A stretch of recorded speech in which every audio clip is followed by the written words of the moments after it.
And that story has yet to be told. Yes, there are people who have had faced extreme disciplinary actions and potentially worse. The death penalty?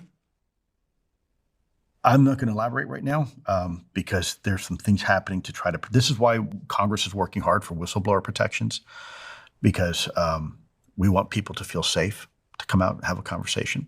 And right now they don't feel overly safe. They've seen some of the tactics and techniques that were applied to try to keep people quiet in the past. Let me say this in general terms. People say, oh, well, the government would never kill anybody to protect a secret.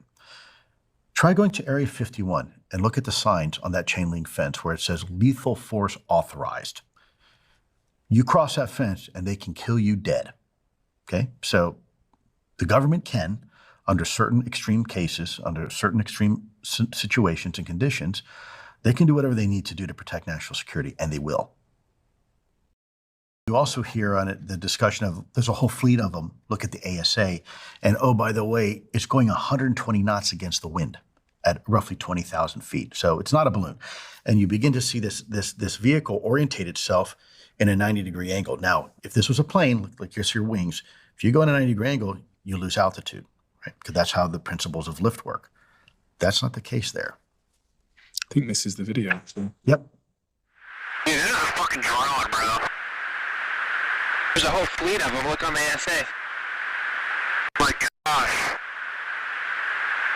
They're all going against the wind. The wind's 120 knots from the west. Look at that thing, dude. That's not our LNS though, is it? It's not. That is an LNS, dude. Well, if there's like that thing, it's rotating. And that was shot by 2 US sort of fighter pilots. Yep.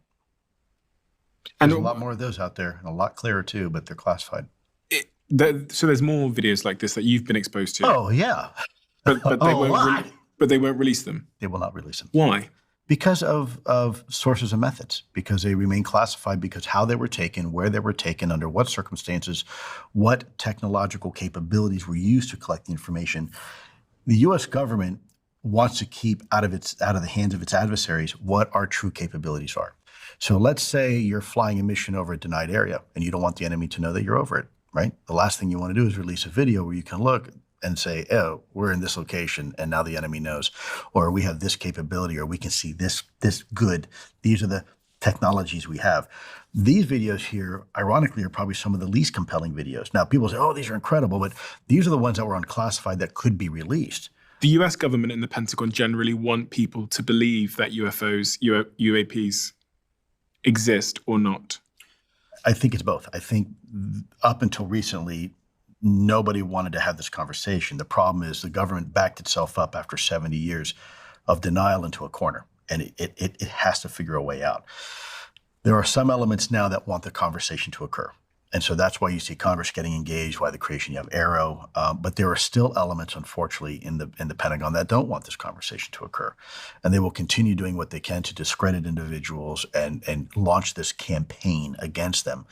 One of my colleagues, David Grush, who was a decorated Air Force officer and a senior intelligence official, the moment he broke rank and went public about this topic, within 24 hours, they released his medical records trying to discredit him, and they did it illegally. So there are people there that definitely don't want this conversation to occur. Why? Well, there's a lot of reasons why.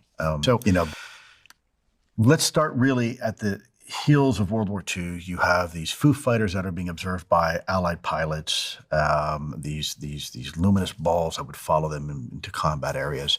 And then after, particularly as we started developing in the atomic weapons, we started releasing a lot of UFOs over our controlled military airspace and over our sensitive military installations, our research facilities. And so at the time you have this mindset, you have height of the Cold War, United States versus Soviet Union. And by the way, they had nukes and so did we, right? So you've got a real potential threat over there. And then you've got these other things over here. So as a general in the Pentagon, you say, look, I know these things are real, but they're not showing any overt hostilities. Meanwhile, we've got this real issue over here, this real threat called Soviet Union. Let's focus on this threat, and then we'll worry about this other stuff later.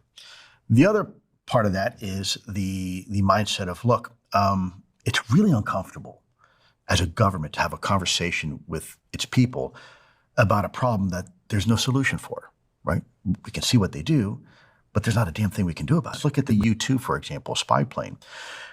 When we first built that, the CIA commissioned it through Lockheed Martin Skunk Works, and we were flying that vehicle in contravention to a standing treaty we had with Russia that we would not fly manned reconnaissance missions over Russia, mainland Russia. We were. And for a while, we thought they couldn't because we went unchallenged until the Russians were able to develop the surface-to-air missile, SA-2 missile, and successfully shoot one down. And then, and only then, did they admit to the world, we've been tracking these things since day one. The reason why they didn't talk about it is because they didn't have a means to shoot it down. So why admit a problem for which there's no solution until you have a solution? So that's another mindset in the Pentagon. And then you had several studies done that were commissioned by the US government in the past that asked the question, if we were to be honest and truthful about disclosure, about we're not alone in the university, things are real, what would the consequences be? And these studies came back, unanimously said, you can't do it.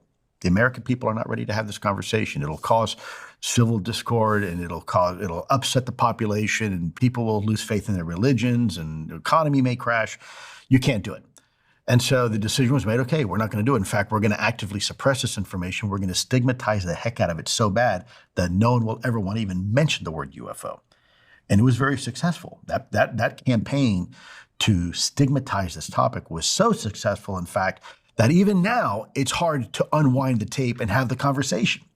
And so therein lies part of the problem. Why doesn't parts of the government want to have this conversation? Then you've got a legal issue, which is probably the biggest issue now.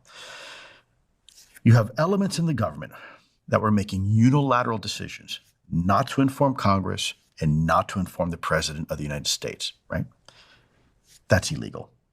There are oversight committees that have a designated need to know on all intelligence matters, especially when it comes to funding, right? We're spending billions of dollars on these projects. You've got to inform Congress. Certain elements of certain oversight committees, like the Senate Select Committee on Intelligence, they weren't being briefed to this. There's also this fear by some people on the inside of the government that, oh my gosh, I used to work on a secret UFO program. Am I going to be in trouble now because, we've been lying to Congress?